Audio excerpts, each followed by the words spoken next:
विदेश मंत्रालय की ओर से एक बयान जारी किया गया और सख्त लहजे में कहा गया कि अरुणाचल प्रदेश राज्य भारत का एक अभिन्न हिस्सा था और हमेशा अविभाज्य हिस्सा रहेगा। और यह भी कहा कि प्रधानमंत्री के अरुणाचल दौरे को लेकर चीन की टिप्पणी को हम सिरे से खारिज करते हैं, क्योंकि भारतीय नेता समय समय पर अरुणाचल प्रदेश का दौरा करते रहे हैं, बिल्कुल वैसे ही जैसे वो भारत के अन्य राज्यों का दौरा करते हैं। ऐसी यात्राओं या फिर भारत की विकासात्मक परियोजनाओं पर आपत्ति करना बिल्कुल भी ठीक नहीं है। जबरदस्ती के तर्क करने से वास्तविकता को बदला नहीं जा सकता है। अरुणाचल प्रदेश राज्य भारत का एक अभिन्न हिस्सा था और अभिन्न हिस्सा रहेगा।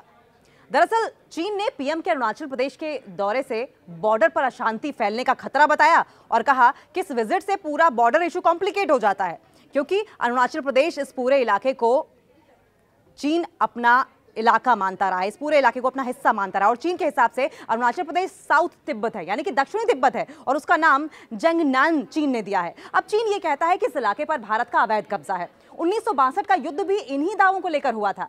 चीन अक्सर कोशिश करता है कि वो अरुणाचल में अपनी अथॉरिटी को इंपोज करे।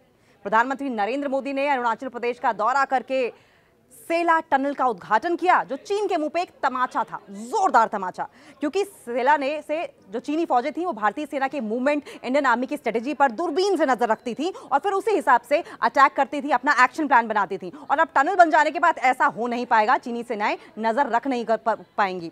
13,000 फीट की ऊंचाई पर स्थित ये टनल अरुणाचल प्रदेश की काया पलट करके रख देगा, चाहे वो इकोनॉमिक कारणों से हो या फिर सैन्य लिहाज से। काफी बड़ा बदलाव हम अरुणाचल प्रदेश और उस पूरे इलाके में इस टनल की वजह से देखेंगे और इसीलिए चीन बौखलाया हुआ है। और ये कोई पहली बार तो है नहीं कि अरुणाचल को लेकर हमने चीन की बौखलाहट इस तरीके से देखी हो। हाल ही में G20 की कुछ मीटिंग्स हुई थी, चीन ने इन मीटिंग्स का भी सिरे से बहिष्कार किया था, पुरजोर बहिष्कार किया था। भारतीय खिलाड़ियों का दस्ता जब चीन जा रहा था तो अरुणाचल प्रदेश राज्य के खिलाड़ियों को चीन ने वीजा ही नहीं दिया।